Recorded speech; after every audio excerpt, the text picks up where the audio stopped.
આજે યોજાયેલી નીટની પરીક્ષામાં એક પરીક્ષાર્થીની કંઠી ઉતારતા તેણીના પિતા ભડક્યા હતા અને તંત્ર સામે સવાલો કર્યા હતા.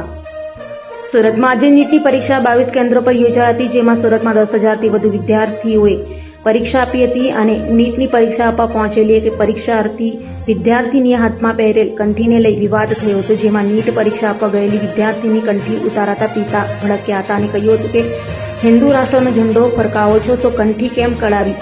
હું લાહોર કે રાવલપિંડીમાં થોડો છું, સુરતમાં છું, તેવા શબ્દો યુવતીના પિતા બોલ્યા હતા અને ભારે હોબાળો કરી પોતાની દીકરીને કંઠી પહેરવા માટે વર્ગખંડમાંથી બહાર બોલાવી હતી. જોકે પરીક્ષામાં મોડું થતું હોવાથી દીકરીએ કંઠી પહેરવાનો ઇનકાર કર્યો હતો. આ દરમિયાન પિતાએ વધારે પડતું દબાણ કરતા દીકરી પરીક્ષા શરૂ થાય તે પહેલા ભાંગી પડી હતી અને રડી પડી હતી.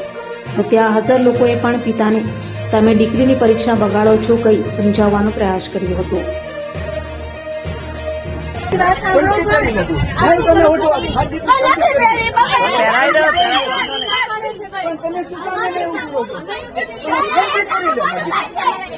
એક્ઝામ બગાડો છો તમે. અને આ હું તમને એક વાત કહું, આ તમે પોતાનો તમારા ઘરનો કાનૂન લેવા છો. આ બાકી કંઠી ક્યાંય કઢાતી નથી. કોઈ પણ જગ્યાએ હું ખુલ્લી કોપરેટ કરું છું. હું મારા મોબાઈલ મારો ખીચામાં છે, હું ક્યાંય ઉતારતો નથી ક્યાંય. પણ તમે હિન્દુ ધર્મનું પ્રત્યેક કંઠી કઢાઈ નાખો એમ છોડવાને